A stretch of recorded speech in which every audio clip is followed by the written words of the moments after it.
Good morning, everyone. I want to start by saying how truly delighted I am to stand here and speak to you today. For those of you who don't know me, my name is Leah Kirkpatrick.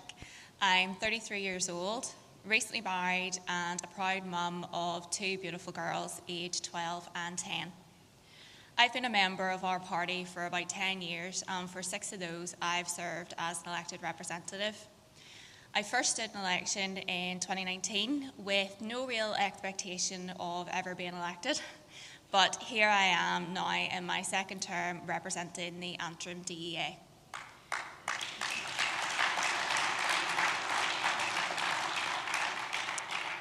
I've also been incredibly lucky to have worked in constituency offices for a number of politicians during those 10 years, including Adrian Watson as MLA, Danny Kinahan as MP, Steve Aiken MLA, and now Robin Swan MP. I've gained a wealth of knowledge over those years, and the guidance and support that I have been given has been wonderful. In 2022-23, I had the privilege of serving as Deputy Mayor, and today I stand before you as the first ever female Mayor of Antrim and Newtownabbey Borough Council.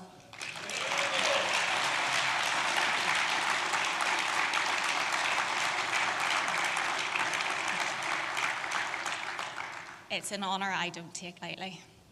But let me be honest, I never planned a career in politics. In fact, quite the opposite. I spent years working behind the scenes for politicians, always thinking that world just isn't for me.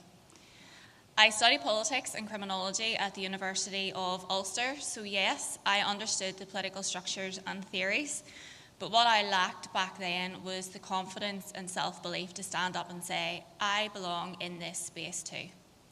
So what changed? Motherhood. When I was just 20, still in university, I gave birth to my eldest daughter, Eva.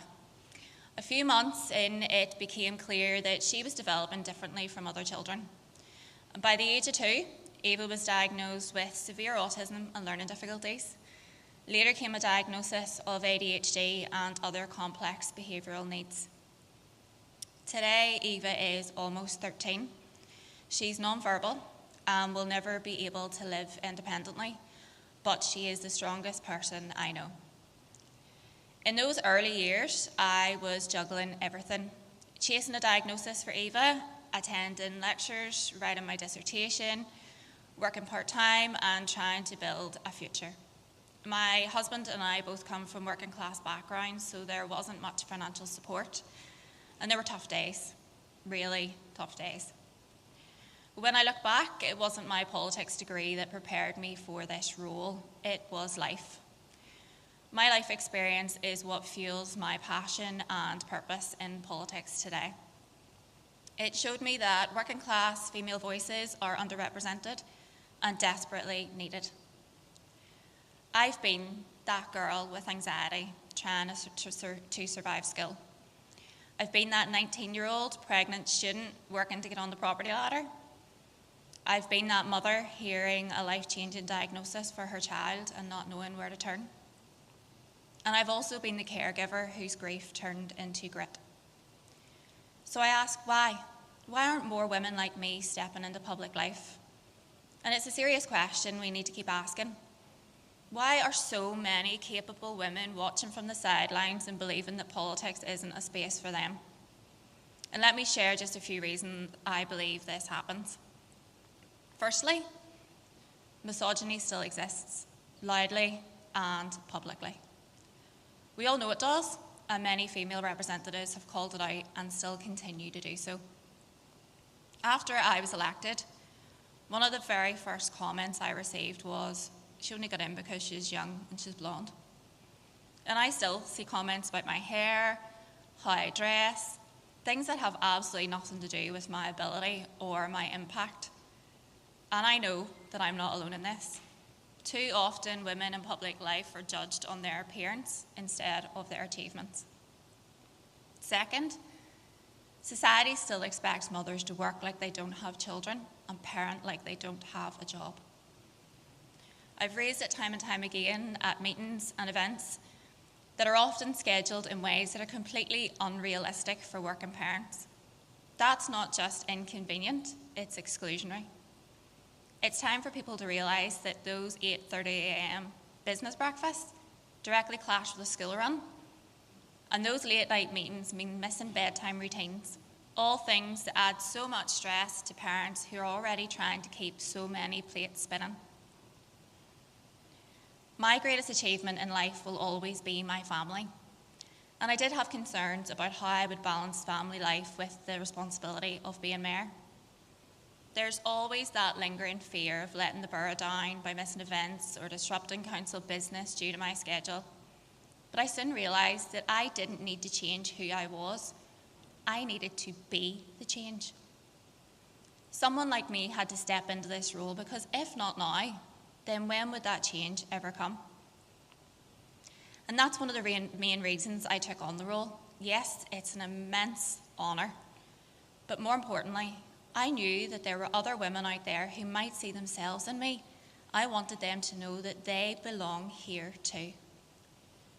We need to reshape this political landscape so that it works for families, especially mothers. I want to raise my children with joy, being present for their childhoods, but I also want to keep growing in my own career, and I don't believe that I should have to choose between those two identities. And if I can inspire just one young girl to believe in herself, to believe that her voice matters, that she doesn't need to fit the mould or ask for permission, then I've done my job.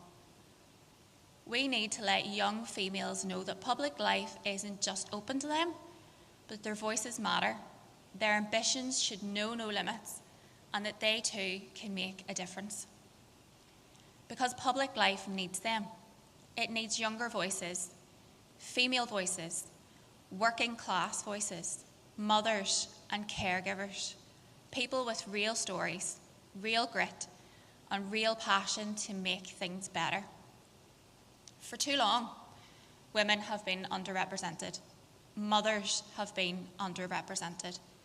Parents of children with additional needs have been underrepresented. And I'm here doing my best to change that. This year as mayor, I'll be focusing on themes of growth, prosperity, and inclusivity. Accessibility is an issue especially close to my heart. As I previously mentioned, I'm a mother of two beautiful daughters, one with complex additional needs, and I'm determined to use my platform to champion accessibility, to shine a light on the challenges faced by those with disabilities and their families, and to do all I can to make life that little bit easier for them. In line with these priorities, I'm delighted to support 3 charities during my term as mayor: the British Deaf Association, the Macmillan Unit at Antrim Area Hospital, and All About Us ASD Teens in Antrim. These 3 charities hold a special place in my heart and do incredible work that positively impacts countless lives.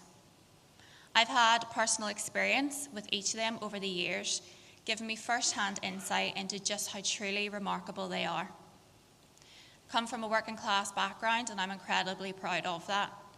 But I also bring a wealth of experience to the table, which I believe adds real value. And alongside my fellow representatives in South Antrim, we're making a meaningful impact at the grassroots level, particularly since the election of Robin Swan as our local MP, whose track record to date has been outstanding. In South Antrim and across the party more broadly, we need to focus on engaging with young people, especially young women, and encouraging them to get involved. It's vital that they know they matter, that they are the future, and their voices and contributions are essential to shaping it. To every young female who may hear me today, worry less about fitting into glass slippers and more about shattering glass ceilings. You are capable, you are valued, and you are so, so badly needed. Thank you.